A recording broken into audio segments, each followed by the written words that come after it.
Hi guys, Travis here. Anyway, today I wanted to show you my latest laptop. Okay, so netbooks are all the rage recently, and I could have gone to a store and spent $300 or $400 for one. Oh no. I got this for a fraction of the price, and it weighs just as much. Easily between 1 to 2 pounds. Alright, this is my late 90s netbook. It is a Sony PCG-Z505RX. It's complete except for the F8 key and the battery, both I can get a hold of pretty cheaply. And the notebook is complete, but it doesn't have the accessories, and right now that's causing me a little bit of grief. Briefly go through it. The keyboard and touchpad, 3 lights, power, battery. That's an interesting one. That symbol looks familiar, but I can't think of what it is off the top of my head.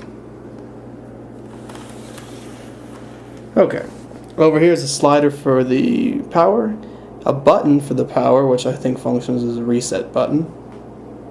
Restart, that is.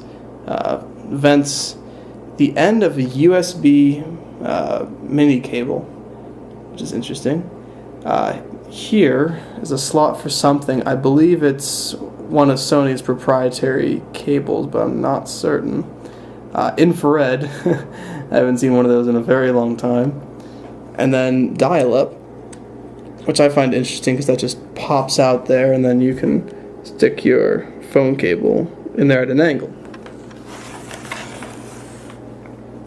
Over here is Sony's memory stick duo slot, a very dirty PC card slot, headphones, microphone, firewire, and this I believe is a parallel port, though it's not the one you usually find on laptops and desktops. And then of course the power.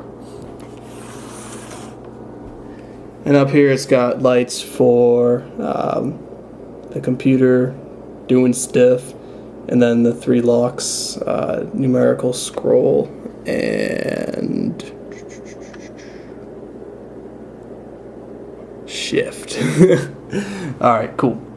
So I'll fire this up right now, and when I said not having accessories was giving me grief, I wasn't kidding. This is a Pentium 2, I believe 266 megahertz with 128 megs of RAM. I'll go through the BIOS real quick here in a minute. It originally came with Windows 98 on it, and right now has no operating system on it. And this is a problem. I mean, I have a copy of Windows XP I'd be able to put on here and just slim down the crap out of and be able to run that pretty well, but it's going to be a problem getting it installed. This is really too old to be able to boot from a USB stick. It doesn't even have a floppy drive. If you'd bought this brand new, which was very expensive, it would have come with a USB floppy drive that it would boot from. Actually, it might even be that proprietary port there, or a PC card CD-ROM.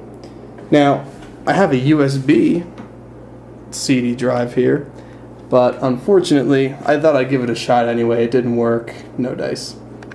But it only supports booting from those 3 things: the floppy, the Sony proprietary CD-ROM, or the hard drive. So my options could be I could take the hard drive out of this computer, go put it in another laptop, install the OS, put it back in here, and do all that. Or I could try hunt down a old school Sony PC card CD-ROM, but those actually are easily in the $70-$80 range on eBay, very expensive. I even have a parallel port CD-ROM, but it's not that style of parallel port, so I'm kind of out of luck there. Anyways, I'll fire it up just so you can see.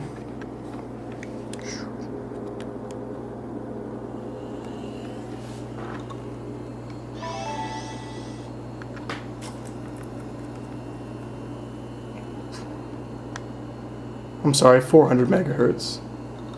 Press F2 to enter setup. Okie doke. Here, the BIOS. I went ahead and set the clock.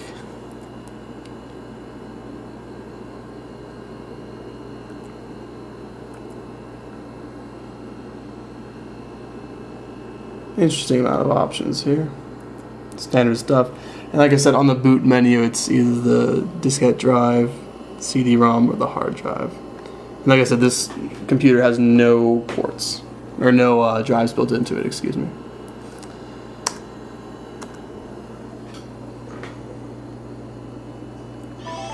I mean, ideally, I'd like to be able to dual boot XP and probably Debian, and then just beat this around college next year. But like I said, I gotta get past this. Anyway, guys, I'll keep you updated on this project. Thanks for watching. I hope you enjoyed the video.